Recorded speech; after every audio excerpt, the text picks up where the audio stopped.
What's up, Matt? How are you? What's going on, man? It's that it's always that awkward like 30 seconds of getting it set up. Yeah, exactly, right? Yeah, I see you got your headphones on. I can never get mine to work. Ever. well, it never fails that someone decides their lawnmower mow their yard and jump on their trampoline and do everything else that makes noise. Wrestle their This dog and yeah, this is some exactly. pretty good timing, right? I literally like just walked in, had to do a contract. I just came home from the Kentucky Bourbon Hall of Fame inductee ceremony. So I Very was cool. down in Bardstown, got back up to Ohio, and I had 30 minutes to spare, and now here we are. So just to introduce, so you're with Found North. So in which what? Sorry, what is your name? Sorry, hold on. The train goes by once every 2 hours. So exactly when you asked me a question, the train went by. Yeah. Say it again. So I guess just introduction. Oh I'm yeah, Matt. damn it. I'm with Whiskey Consensus. So we are with Found North, discussing their whiskey. So if you want to kind of introduce you, I Yeah, yeah, guess. yeah. So sorry about that. Yeah, so I'm Nick Taylor. I am the co-founder and head blender of Found North, and pretty pumped about this bottle, which you have one of the few ones that have gone out. So I'm pretty excited to hear your thoughts. So curious, are you in Canada? Where do you live? No, I'm in my backyard in Boston, just outside Oh, Boston right now. Yeah, okay. yeah. I'm in Boston every once in a while, so that's Oh, cool. well. Yeah. Yeah, we'll have to talk about that offline. But yeah, so that's cool. So you're in the Boston area. And what year, like, tell us a little bit about Found North, because I know that we've reviewed some of the, I think batch one and two. One, two. Yeah, And I feel like that was like 2 years ago, probably a year and a half. Yeah, so year and a half. basically, yeah, so we launched in April 2021 was when our Mm-hmm. first week. Obviously, it took us about a year from kind of the conception of the idea to launching the first product, which honestly was like everything had to line up just right. It is amazing how hard it is to get a brand launched, especially when you're blending with things that you're a little unfamiliar with at the beginning. Yeah, uh, so I think it would be fun to kind of go back to the beginning and talk about that, and then we'll kind of segue into Perfect. your latest release. And I'll just show people, for anybody watching, this is what their four other releases will look like. Yep. Unlike the new one that we'll get to, that's more of a squatty fat bottle, but they all have this really cool kind of like topograph map. I'm assuming that's what that is. Yeah, which it's such a cool design, and in today's world of supply chain, that just adds, I'm sure, one more element of difficulty into Yes. the mix. Yes. Yes. And No. maybe that's why the bottle's different. I don't know. Maybe we'll talk about that. We Um, honestly we wanted the single barrel, particularly when it was sitting on a shelf for any stores that did a barrel pick. We wanted it to look different, right? We wanted it to be kind of have a unique see feel it to it. now. Yeah, Yeah, exactly. And I have a particular affection for the stumpies, for the short bottles. So yeah. we figured we'd mix it up. Most of our bottles will always be in that tall format. But Yeah. but yeah, basically, Found North started with my brother and me and our partner Sammy, who's a key contributor on the blending side and actually on the design side. Zach and Sammy designed the bottle basically in house, and I actually remember Sammy saying the topographical screen printed map is going to look awesome, and I was like, I don't have a good eye for it, but it seems like it's going to look stupid. And then, of course, it's like our defining characteristic, and we love how it turned out. But basically, my brother found a source of rye in Canada that Hmm. was really incredible. And our attitude towards rye in general, particularly rye coming from Canada, was when it is used in Canadian whiskey, it's often I don't know how to say this without being rude, but it's often diluted, both from a proof standpoint, but also just from a flavor standpoint. It really Hmm. doesn't get the emphasis that we feel like we like in rye personally. And then on the American side, we were finding that a lot of the whiskey that was being sourced from Canada that was under American labels tended to be, they often weren't blending it. And really Canadian whiskey is optimized when it's blended. They're really making these component whiskeys, these 100% rye, 100% corn, 100% barley, 100% wheat, and then they're blending them at the end. And so when they design the whiskey, they have the blender in mind, having an opportunity to play with the flavors and really wanting, building blocks for a blend.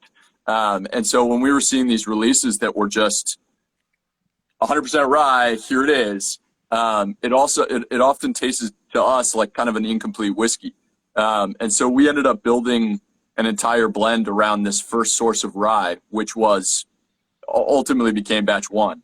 And that was how Found North got started. What was that blend? I don't remember off the top of my head. It was a 3 whiskey blend. It was a 16-year. It was a 16-year rye that was aged in Hungarian oak, and then a 17-year rye that was aged in ex-Speyside Scotch casks, and a 20-year corn that was aged in ex-bourbon and then transferred into new oak for 7 years, I believe. And it was really only a 3 whiskey blend, which sounds simple, but honestly, like, it took us about 9 months to figure out. And that was kind of the launch point for Found North. Mm-hmm. Was it pretty similar up through the first 4 batches? No. So what we did was we made the rye first, and we really wanted to make a second rye. And the idea was pretty simple. It just, not only does it kind of look stupid on shelves, but we thought it was weird to just come out with just one whiskey. We sort of felt like we wanted to come out with 2 whiskeys. We wanted to show off a bit of a diversity of style. And we started making batch 2 as a rye. And then what happened was we had this corn component that was really rounding out the rye that we were using so well. And we started saying, all right, well, what if we increase this corn component a little bit? And as we did it, it got better and better and better. And then, of course, we were at a 50-50 where we had 50% rye, 50% corn. And we said, shit, we need to have a meeting because this is getting better as we increase the corn. And we've sort of had our eyes set on being a rye company. But the whiskey was it was so good at a higher concentration of corn that we ended up releasing it at 80% corn, 19% rye, 1% malted barley, which was batch 2. And honestly, we just were like, we didn't even know what to call it. We called it cask strength whiskey because Canadian rye, people don't know what that means. So technically it would have been a Canadian rye from a historical standpoint. Canadian rye is just anything with rye in it. But we really were trying to sell this to premium American whiskey drinkers. And so we said, okay, they're not going to really get this if we call it a Canadian rye, particularly because we're calling this other one a rye whiskey because it's over 50% rye. So like, what exactly do we call it? Will it even sell well? And then of course it tasted like a bourbon. And so people went nuts over it. We sold it faster than we sold batch 1. Oh my goodness. So when we made 3 and 4, 3 was kind of the big brother of batch 1, and 4 was really an extension of batch 2. So the evens have been the sort of corn dominant grain ratio, and the odds batch 1 and 3 have been the rye dominant. So because Canadian is on the bottle, does that give you a lot more flexibility in what you call it and the labeling? Because I believe out of all the whiskeys out there, that's the least strict, correct? Yes, Canadian's really flexible in general. The biggest misconception with Canadian is you can't put NGS in it. You can't put neutral grain spirits in it. That's an American blended thing. Everything that's in the whiskey has to be at least 3 years old, and that's like after that, it's pretty straightforward. You can kind of do whatever the hell you want, which for us was complicated. Because there's a level of expectation. We have such a relatively strict rules in the U.S. in terms of what it has to be called what. And so for us, we tried to put as much information on the bottle as possible, and then on the website continue to give as much information as possible, because we really understood that we were somewhat of a categorical misfit. Yeah, I love that about your bottles too, and it almost could be like, not that it's too much, but there's so much detail into what's in here. You kind of had to even like clarify for me what it meant, because there are a lot of details, and I think people appreciate that. I mean, with like grain ratio, that one's already confusing because the Canadians really aren't doing a mash bill. They'll occasionally put in a little malted barley into their rye and their corns, but they do that just because it optimizes the enzyme. Yeah, for the fermentation. So when we did when we wanted to put on what the grain ratio was on there, we used the term grain ratio instead of mash bill, because mash bill is actually usually referring to the proportions based on weight of the grain, not on liquid in the bottle. And you'll actually get so much more liquid from corn than you will rye. So like when you do a mash bill in the US and it's an 80 corn, 15% rye, like only 7 or 8% of the liquid is coming from the rye. So for us, when we're doing a blend and it's 66% rye, 30% corn, 4% malted barley, that's actually a higher concentration of rye than its counterpoint would be in the US. So even that is confusing. And so we've really been on a mission as much as we can to not just explain Canadian and not just explain kind of the differences, but educate people as to what we're doing, because it's pretty unusual, and it's not as sort of apples to apples as you'd think. What is that 100% corn like? Is that? That's an awesome question. Yeah, now that I know you come up to Boston, you got to come over and we'll pour some fun stuff. The 100% corn it's really interesting because they're distilling it to a higher proof, much higher proof, right? And then of course they're watering it down, and as their filling strength, they're bringing it down. But it takes wood extremely well, and it tends to be quite flat. Not flat as in flavorless, flat as in it just doesn't have rough edges. It is like a very clean, often 1, 2, 3 notes, but not more than that. And it makes it super easy to blend with, right? It's not like we're blending a bourbon with a rye. We're blending a component that's just much easier to work with, because honestly, like even with only a few very specific tasting notes, when you start laying in the what they would call flavoring whiskeys, which I absolutely hate, but the ryes, which tend to be distilled to a lower proof, they tend to be much more complex. When you start blending those in with the corns, you get like one note you expect to go up, but another one will just correspondingly go way down, and you don't expect it at all. And so it's constantly, when you press one lever, you're accidentally pressing so many other levers. And so having these really level whiskeys that you can blend with is incredibly useful. Wow, you definitely jumped into a really, like, it doesn't like the easiest blending. And honestly, like our team has mostly just figured it out. We have one Sammy, who's we call him our director of whiskey innovation, which I love that title. I kind of wish I had that title. He has a really serious bartending background, which was enormously helpful, because the rest of us were coming from the sales side of whiskey, and really we were initially just throwing paint at the wall, right? And you think like, oh, okay, I have all these whiskeys I can play with. I'm going to see what works. And then you'd make 15 whiskeys, and the 15th would feel pretty good. And then you taste it again in the morning, and it would be absolute rot gut. And you'd be like, all right, we got to start over. And it was really, we were fortunate enough to speak with Brent Elliott from Four Roses, and he kind of, he gave us a little background on how we make small batch limited edition. And we took that process and modified it a little bit for our own. And that was when all of a sudden we started making a lot of progress. But I would say for the first 3 months, it was a lot of drinking and not a lot of good whiskey. So it really took a while to figure it out. Had you already committed? Because it sounds like a lot of what this Canadian whiskey is it's almost like buying a toolkit. Like you're getting the different flavors, and it's like your palette of how you, well, like color palette of how you're going to make your piece of art. Had you already heavily invested into the projects and bought a significant amount, or are they just sending you like large samples?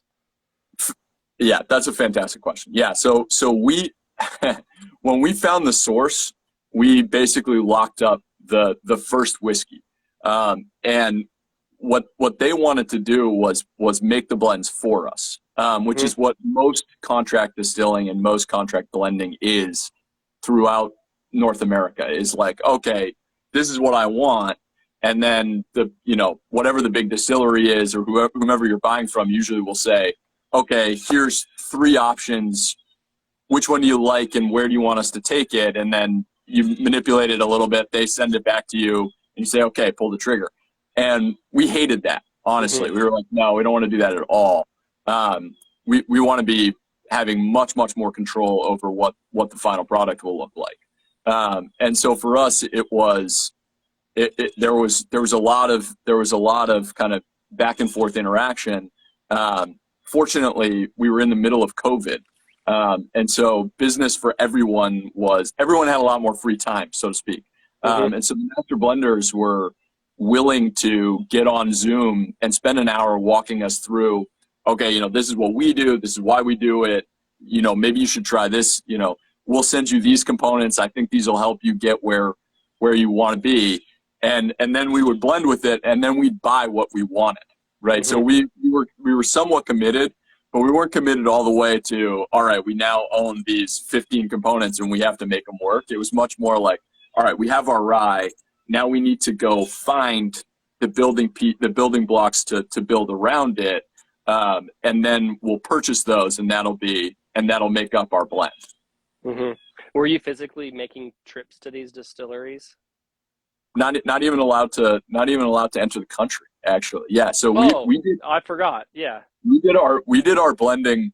The crazy thing was we did our blending without any of us being in the same room. We were actually blending and then shipping samples to each other because we were all work from home. So it was like I was in Cambridge, Mass. My brother was in Boston.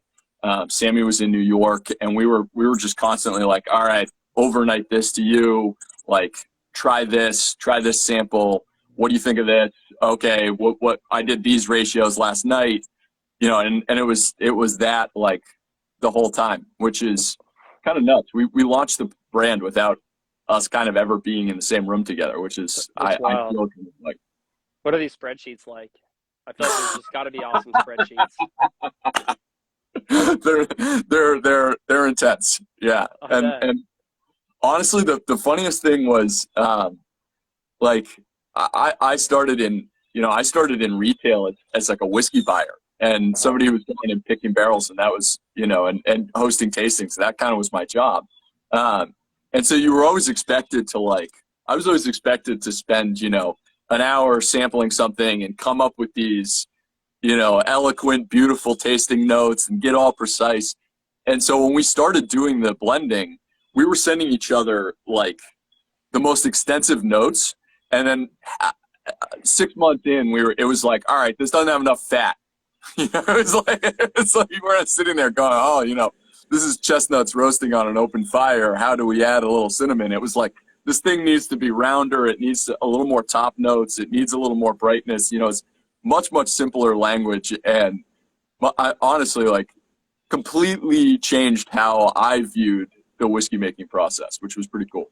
For a long time, was that like the whiskey you guys were drinking, or did you each kind of have your like benchmark, like this is where I want something to be? How did you gauge it? Because this is not anything that anybody does. That's sure. Yeah, Matt, that's another really good question. So when you're making a blend, you're so caught up in it that a lot of times you start, you get in your head a little bit because you're not tasting anything else. And so you're sort of, your reference base is like, did the thing I make today, is it better than what I made yesterday? But when you've done that for 30 straight days without really getting into other whiskeys, you have no frame. By the end, you're like, all right, I think this is good. And then you're like, wait a second, I got to try it against something. And so blind tasting became a huge part of what we were doing. And we were constantly. Like when you thought you had something. Yeah, as it was getting better, it was like, all right, we've got something we like. We like where it's at.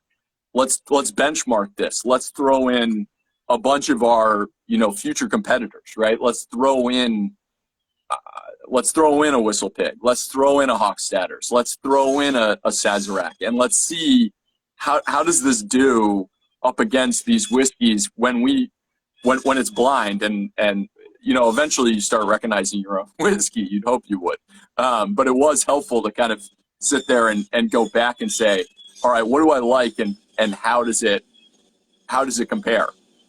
Yeah. Wow. So are these batches, batch 1 through 4? You said that 1 and 2, basically one became 3 and 2 became 4. Yeah. Is that because you had a larger quantity of it and they're just second releases, or they're just, you've gone back, bought more of that and done another and maybe tweaked it a little bit? We wanted them to be kind of two lines, right? We wanted it to be a lineup of, all right, this is our rye and this is our corn dominant whiskey. But we wanted them to be distinct from each other. So 2 and 4 are probably closer than 1 and 3. 1 and 3 are a little bit more different from each other. And that was largely because with 1, we wanted to go really, really aggressive with spice. We really wanted to mess around with spice components because American rye tends to be pretty young.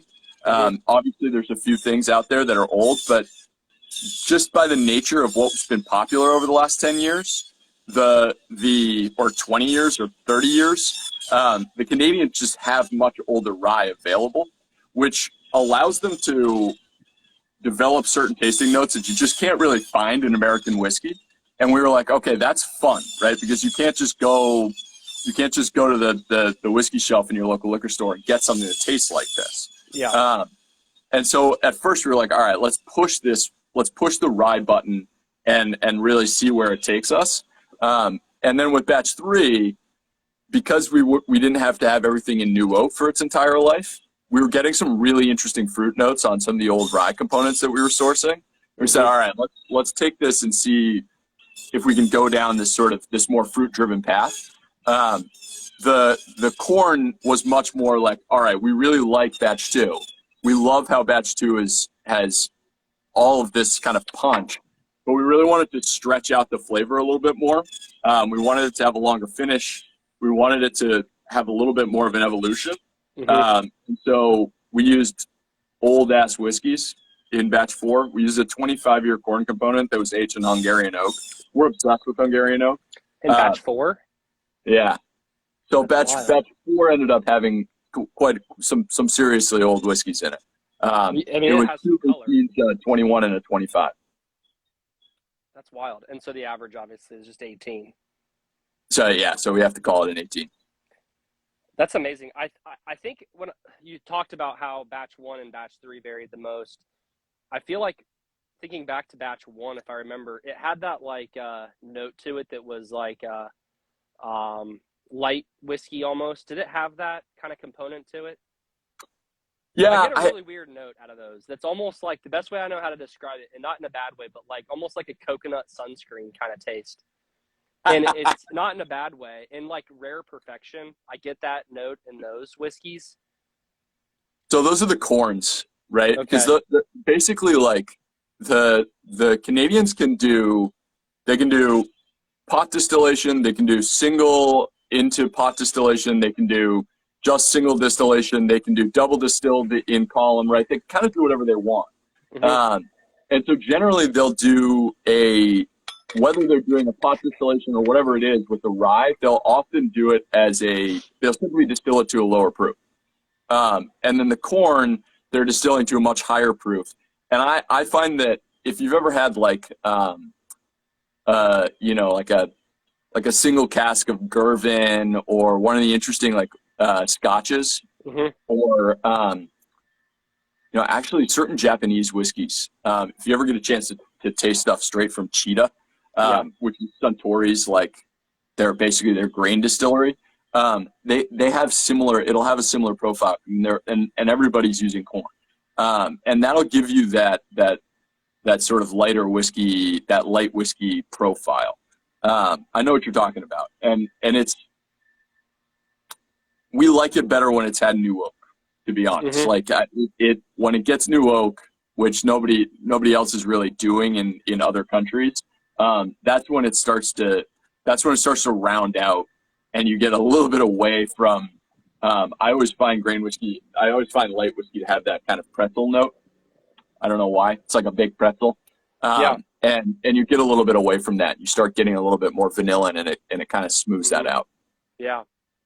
Cool. So, talking about going into barrels, let's start talking about your latest release coming tomorrow. Tomorrow, am I right? Yeah. So tomorrow. I'm pumped to see in the comments a lot of people saying, "I just bought batch 3. I just bought batch 4." Well, this is going to be their newest. As you can see, it's more of a Russell's Reserve squatty size bottle, which I totally dig, and it is a single barrel. But the contents of the whiskey, you guys did your magic on it before it became a single barrel. So maybe we talk about kind of how it came to be.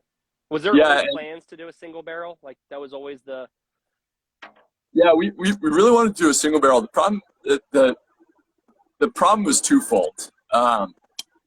First, like we really value the blending process. We like maybe it's just that we're too much of a control freak. We really like to have a little bit more control over where the whiskey's going. Additionally, I know a lot of people are doing it, but we really don't feel like Canadian components are great as single barrels by themselves. They just do so much better when they're blended. But we love the concept of single barrels, right? Both from the producer standpoint, both from like it's really fun to put out your own single barrel, but also from a retailer standpoint, from a club standpoint, like people are so enthusiastic about getting involved by picking barrels, by being part of barrel clubs, by following certain retailers that put out really awesome single barrels. And so we really wanted to optimize our program with those people in mind, with those clubs in mind, with those retailers in mind. And so for us, it was like, all right, one, how do we put out the best whiskey we can? But two, the magic of a single barrel, in my opinion, is that it's fundamentally different from all the other whiskeys. You can't go buy it on a shelf, right? Like, yes, I mean, obviously, if it's a single barrel, it's going to have some level of differentiation from whatever product it represents. But if it's whiskey X and you just take a barrel of whiskey X and you can't really tell the difference, that's not the most exciting whiskey. And so for us, we were like, all right, how do we do this? And it became pretty simple. It was like, all right, let's make a blend. That'll be the starting point, and then we can recask it. And by having all the barrels be pretty different from each other, be it, a different finishing cask. So, we did port, we did sauternes, we did a bunch of different new oak char levels, we did Calvados, etc. By doing all these different barrels, if you were to buy one from us, or if you were to buy one from a club or a retailer, it's really a one-of-one whiskey. There's nothing else like it. And that for us was kind of the excitement around creating a single barrel program. And we've had some qualms ourselves because, like, there's no legal definition of what a single barrel is. So for some people, a single barrel is it's one whiskey, it's been in one barrel its entire life, and then you bottle it, right? And for other people, a single barrel is it comes from one barrel.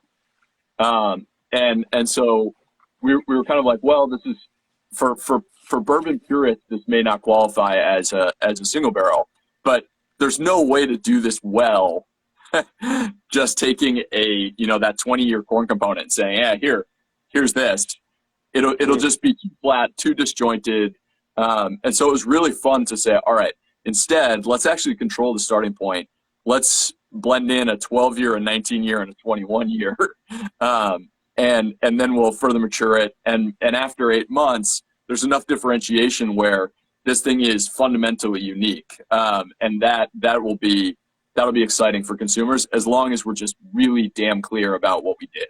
We don't want people to feel like we're trying to hoodwink them. Like to dupe them. And I was confused at the start, but it makes a lot more sense now. And I think you said something important, that a lot of these products in the Canadians' eyes when they make this aren't intended to be the rye go into the rye bottle, and they're meant to be blended into the sum of their parts is going to equal a greater product. Yeah. And I think when you understand that and what you guys have done and your talents are in the blending, that adding the finishing component, whether it's just aged a little bit longer in new oak or it goes into sauternes, or I'm sure there's a honey in there because everybody wants honey. It's just, you got to understand how it started and why it started. And so I didn't understand it at first, but now that you've explained it, and I'm more curious now about where the other 17 barrels are and when those are going to come out and who has their name on them. Are they all, some of it's probably vatted, right? It's not all in something, is it? Some of it's probably what? Vatted, like you have it in contain. Is it all in a project at the moment? No, yeah, there some of them. So some of them we've dumped, and we're just literally in the process of bottling them. A couple are continuing to age. Like, that's the thing, right? Once we put these in a bunch of different barrel types, they're not gonna age mature linearly with each other, right? So it's like, and in particular, so our warehouse is in Dover, New Hampshire. And so when we put these in December, the first 3 months, it was just like nothing. Okay, well, I guess we're releasing these in 2025. Like nothing's happening. And then so it's pretty cold in the warehouse. Is it? It's pretty cold, not temperature controlled, right? So really the only thing that's happening is the wet casks are absorbing some of the previous liquid. But your new oak and anything that's dechar rechar, where it's really dependent on interaction with the wood rather than being influenced by the previous spirit or the previous wine, you're just you're waiting for the warm season to kick in. And around April, it was like, as soon as we had a spike, it was like immediate. It was unbelievable. It was just, and they absolutely took off. And so by the end of the summer, we were like, all right, some of these are ready. And then some of them were in, more used wood, and we're much happier to watch them continue to mature. Actually, it's funny you're talking about climates and aging. Today at the Bourbon Hall of Fame ceremony, I was talking to a Hall of Fame, someone that's in the Hall of Fame, and they were talking about we were talking about Texas at first, and they were talking about how hot it's getting and stuff's aging too fast in Kentucky. But then we kind of started talking about the difference, like Scotland, and they were talking about how a bourbon in Kentucky can it takes 3 years in Kentucky. It's basically equivalent to 3 years in Kentucky is 10 years in Scotland, just because they don't have those like hot summers and cold winters. So is it interesting to hear them say that? And obviously that's not an exact science, and there's new barrels versus second barrels. Right. So there's other variables in there, but heat does wonders to the whiskey penetrating the wood. Heat cycling. We've seen some folks who are doing heat cycling, and honestly, like, we're really interested in heat cycling. Not just taking your temperature up, but having that control over it is really, I don't know. I'm curious in general to hear whether consumers feel like that's kind of manipulating the whiskey, right? I mean, there are so many in the whiskey industry. There are so many purists who want it to sort of be like a traditional process that doesn't really change. And so I'll be curious to see over the next few years, as more and more of these distilleries are doing heat cycling, and it becomes apparent that they're doing heat cycling, how consumers will respond to that. I think the interesting comparison to Scotland is they're basically, in my mind, you basically have three reactions that are going on. Mm-hmm. There's the extraction, right? So there's what the liquid's taking out of the wood. There's what the wood is removing from the liquid, right? You've got charcoal in there. It's a great natural filter. It's pulling, it's cleaning the whiskey out. It's getting rid of any sulfur, etc. But there's also oxidative, and so basically, like when I've tasted whiskeys, particularly whiskeys that they're trying to do it in small barrel format, or they're whether it's one of these companies that's pressurizing it or trying to basically speed up the process. Mm-hmm. Often the whiskey will taste very disjointed. It'll taste like I find that sometimes it'll taste like it enters like bourbon and then it finishes like vodka, Mm-hmm. and it's almost as if like the two haven't integrated at all, and so you just have like pure ethanol and pure wood flavor. And what the Scots would argue, and I honestly I don't know the science well enough to know whether it's true or not, but what the Scots would argue is the actual interaction of oxygen with all of the congeners and all of the compounds over 10 years is really fundamentally important. And whenever I have whiskey that's from the super hot climates like Texas or Alabama, Mm-hmm. I find them to be, I like a lot of them, but I find that you really can taste the corn. Like it's the corn tastes young and the Mm-hmm. wood tastes really intense, right? And it's almost like they haven't fully integrated yet, and yet all of the flavor is there. And if you leave it for another 2 years, it'll get over oaked. So I think the temperature control is going to be fascinating, and to see what makes good whiskey, and if people are making it faster or how it goes. So I'm assuming that you guys have high hopes for this brand, and you're going to take it further and further. Will your location of choice, because you're very much in a cold climate? Yeah, the crazy thing about I obviously looked a lot at, like, I compared Dover to Louisville, you know what I mean? And it was just like, all right, what are the average temperatures? Mm-hmm. And the nice thing about New England is it does get a fair bit of swing, right? Like I was here in August in Boston. It got hot. Like, Yeah, it got hot. yeah, you get plenty of heat and you get plenty of cold. So you do get the average temperature in Kentucky is going to be 10 degrees higher for over the course of the year. Mm-hmm. But we get enough swing here.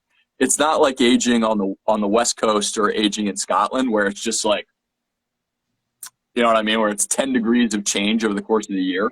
But it will be, yeah. Sorry, go ahead. I was just going to say, Okay. you have so many other variables too. Then you've got different humidities and other things that are probably going to play into it as well. New England, Yeah. probably for the most part, relatively similar.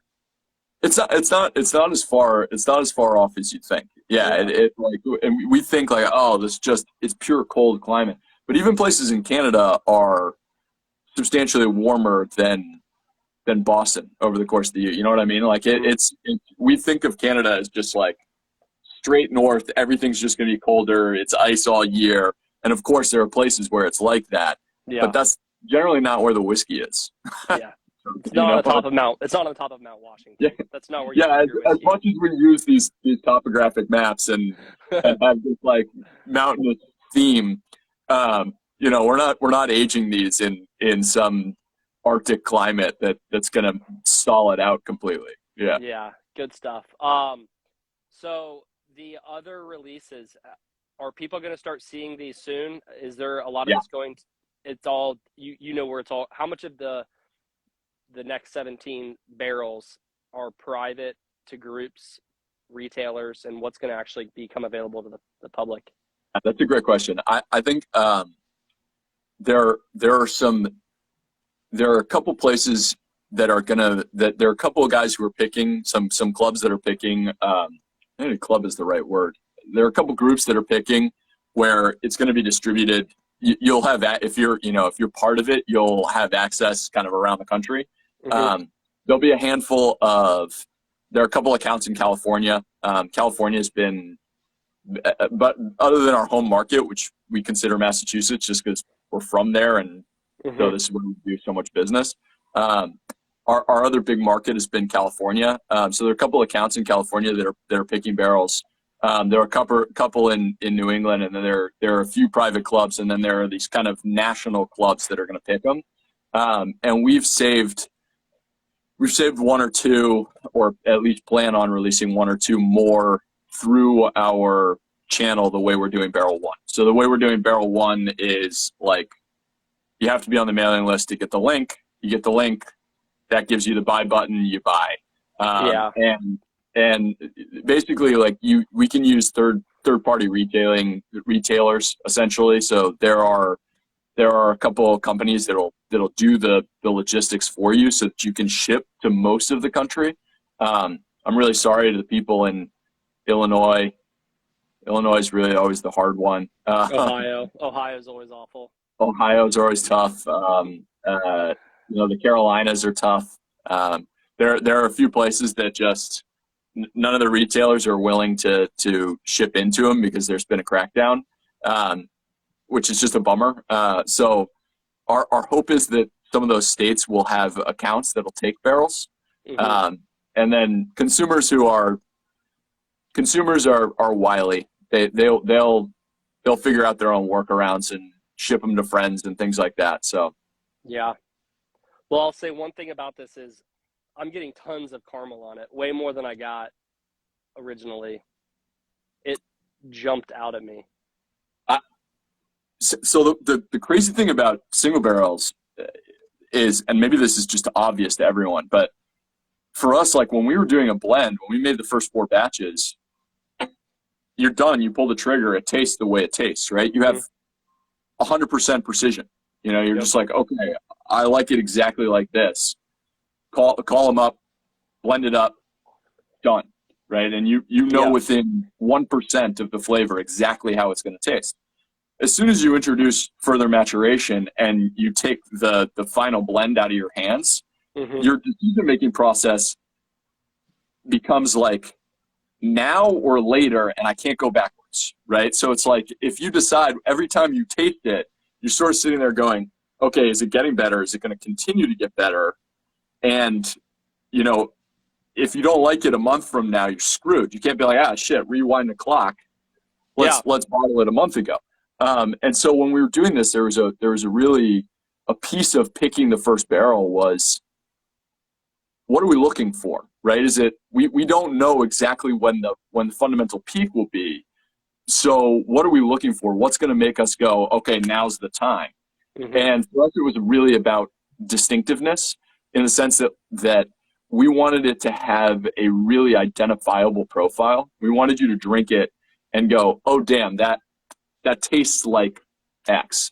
Mm-hmm. And for us, when we picked this barrel, we were like, the caramel you're talking about, the marshmallow note. For us, it was like toasted marshmallow. Holy hell. And that was when we said, all right, this is the one, this is the time, let's go. And I find it to be really, really prominent. And then underneath there are a lot of layers, which I really like, right? But it's like when I open this, I can be in another room. If my brother opens it, I'm like, oh, he just opened barrel one. What's that fun? Yeah. So not only does the bottle say barrel one, but it also says season 1. So I can tell that there's more for this label down the road. Yeah. So we have to figure out how to designate each batch of single barrels we do, because we're not going to do the same recipe over and over again, right? So when we do the next set of single barrels, it may not even be a rye dominant whiskey. We may do a set of corn single barrels, right? So when we designate something a single barrel, how do you know what recipe you're getting? How do you know what set of barrels this is going to be from?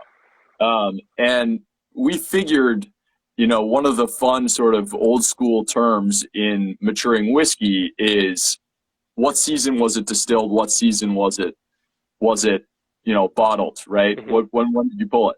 And so we liked that terminology, and we kind of hijacked that terminology, and we said, all right, when you go find a Fountain North single barrel, if you walk into a store and you see one of our squat bottles, we want you to go, okay, that's a Fountain North single barrel.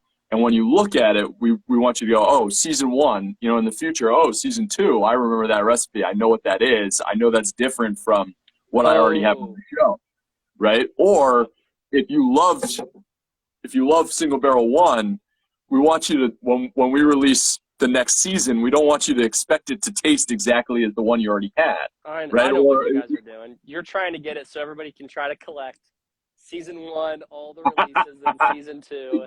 Hell yes. If people are doing that, we'll be really happy. And then do you send them like a thing like Buffalo Trace where they can put all their bottles in like a thing if you collect them all? Right, or have the little horse that's doing something different in each time. Yeah, that's a really good idea. So season 1 is the blend that you have. It's I don't think we mentioned it. It's 66% corn, 66% rye, 30% corn, 4% barley. I can only imagine that at this point you're working on your blend for season 2. Yes. Yeah. So season one was 66-34. It was 50% 12-year-old rye, 20% 19-year-old rye, and 30% 21-year-old corn. Mm-hmm. Season 2 is going to be completely different. Different ages, different whiskeys, different grain ratio, just really a fundamentally different whiskey. And season 3, we may go back to rye, we may go to corn, we may do something completely different. And so we've already started working on it. I think we've got the blend where we want it. And now the fun part is the barrel selection, because that's what's going to create all the sort of different little tendrils, right? All the different little Mm-hmm. branches of how the next whiskey will taste. And this time I loved how I think every single barrel turned out. But I'm just so jacked up that we have a liquid library. Even if we're not making a rye for the next season, Yeah. we really can see how, all right, when you have this flavor, give it 3 months of this, and this is where it's going to go. And now on the front end, designing the blend, we kind of are like, okay, we want to tweak it this way, right? We want a little bit less of this and a little bit more of this. We want a little less sweetness and a little bit more fat. Mm-hmm. We want a little bit more. We want a little bit more tannin and zero astringency, right? Like we kind of have a sense of what the barrels will do, but also we get to control the front end and say, all right, exactly how do we want this to taste, knowing a little bit more of what it will do over the course of the next 6 months, Mm-hmm. or 8 months, or 12 months, or however long we decide to age it. So many questions I could ask right now. Will each? Are you going to keep each season size? So this one was 18 barrels. Are you going to try to keep that consistent? Bigger. You're gonna bigger. Yeah. So yeah, we just bigger. We have too many people asking for barrels. Too many people want them. I mean, I know right now I'd take a barrel of it. I'd tell you that right now. This has to be amazing with a port finish. Like, is it? The port finish is unbelievable. I can't even imagine, because when I smell this, if you told me it was port finished, I'd be like, oh, I could see that it has that influence. Like, it's got so much going on, and it just smells big, and like you said, fat earlier. Like the whiskey smells fat. You can just tell it's like a big, rich whiskey by smelling it.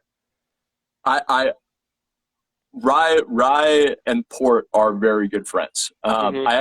I just went on my honeymoon in August, and we went to Porto, and we went to some of the port houses, Mm-hmm.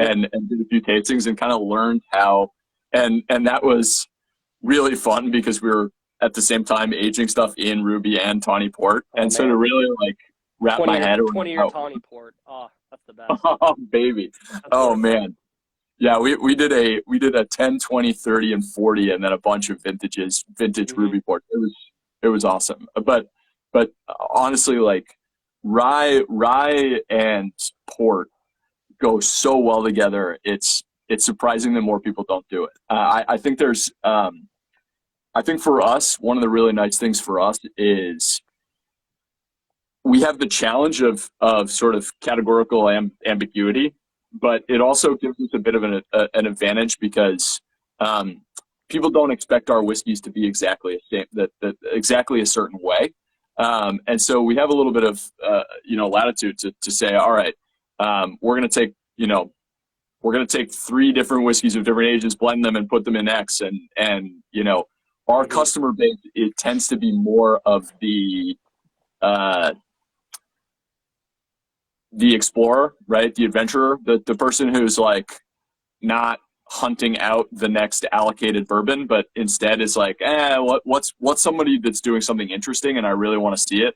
Mm-hmm. And so for us, like putting things in port is just delightful. It is such a fun port, sherry, but honestly, I think my favorite of the spirits cast so far has been the Calvados. Oh, wow. Calvados does ridiculous things with this. I will send you some samples. Absolutely. Has it been hard to find those, to source those? Yes. And when you're sourcing them at the scale we are, it's twice as expensive or 3 times. It's so much more expensive, right? When you're like when you're not buying 100 of them. When you're a big distillery and you buy 100 barrels, yeah. and by the way, you're fine throwing out 3 of those barrels because the whiskey didn't turn out the way you wanted. Like we needed to taste. We don't have we don't have the capital and the deep pockets to be throwing away whiskey. Each barrel better, as Sammy would say, each barrel better slap. And so for us, like we're neurotic. When Sammy is looking at barrels, he's actually physically looking at the barrel, smelling the contents, making sure there's no must. Like Mm-hmm. we have to be nuts about it. And so yeah, finding the barrels is a huge pain in the ass. And there's a really tiny window, Mm-hmm. right? Because like if you give a wet barrel 4 weeks, it dries up and it's not nearly, and the wood quality goes down immediately, right? And so it's very much a like, hey, we have an opportunity to buy these, we got to go and we need to fill them. Do they wrap them in plastic to try? Yes, all the time. That's how they should be. Like honestly, they should be saran wrap, sealed, or broken down into staves and sealed if it's going to be a dechar rechar. Because that probably helps, obviously, to eliminate the drying out, but maybe some of the mold growth too.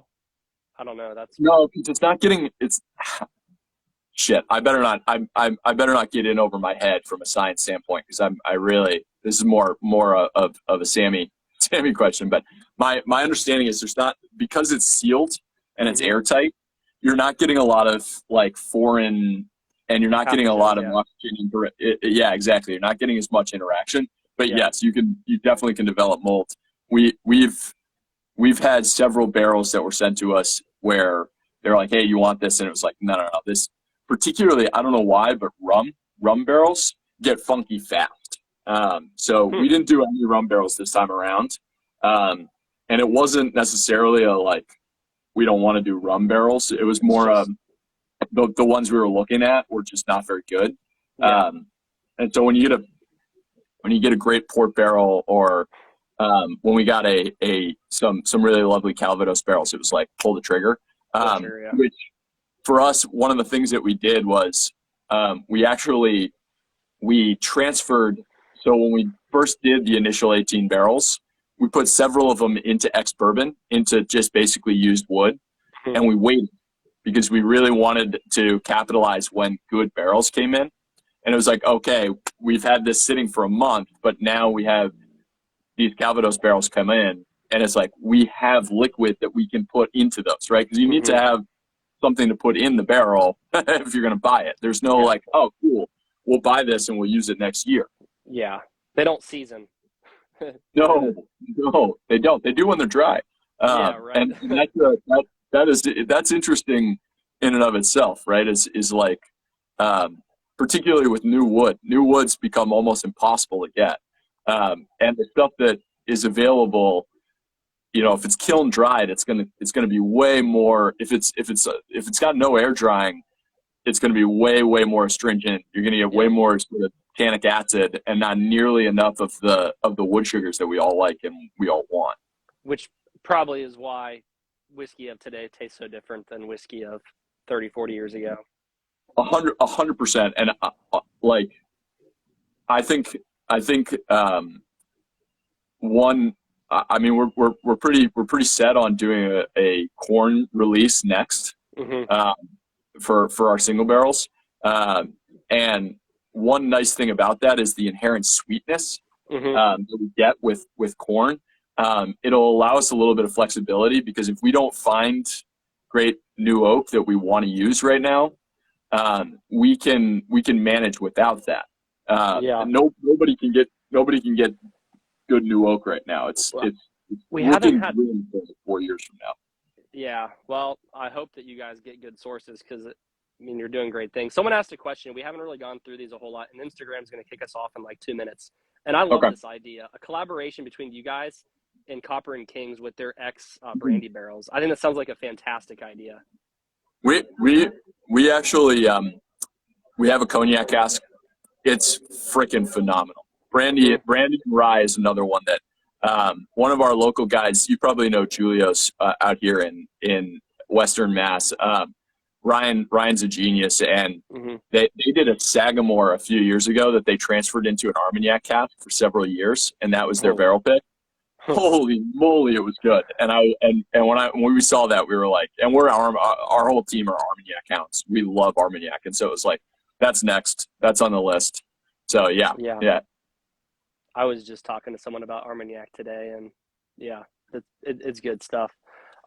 So I can only predict the biggest thing that's going to probably change in your product. Two things: it's going to just continuously get better, and the price is probably going to go up. So, We're 100 trying. bucks. We're Your trying. price is We're trying. ridiculous. Your price is so good. So this is their latest release, the single barrel. What's the average age in this? Average age is what, 16 and a half, Yeah, 17, something like that that. 12-year-old rye brings it down, but I mean, everything else is 19-year rye, 21-year-old corn. It's if you go by the good old 10-year, $10 per year, this is for sure a bargain, and I'm a huge fan. So I appreciate your time.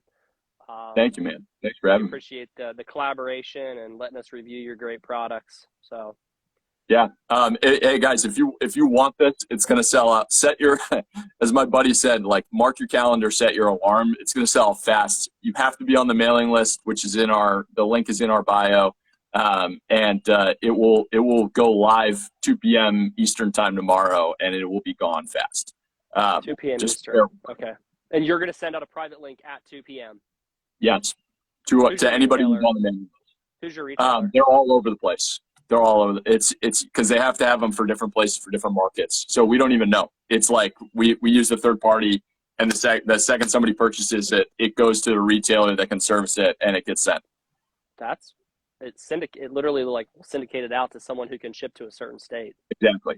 Yeah. That's awesome. Yeah. And we've got like 38 states covered, something like that. The tough ones, like find a friend. Yeah. I mean, people should absolutely buy it up. So I'm excited to hear how fast this one sells out. So I appreciate Cool. your time. Before we get Thank you, man. kicked off, we'll officially say cheers to the first single barrel release, and I guess officially your 5th official release. Official release. Yeah. Cool. Cheers. Awesome, man. Thanks, Yep. man. Cheers. Really Yep. appreciate it, Have man. a good night. See ya.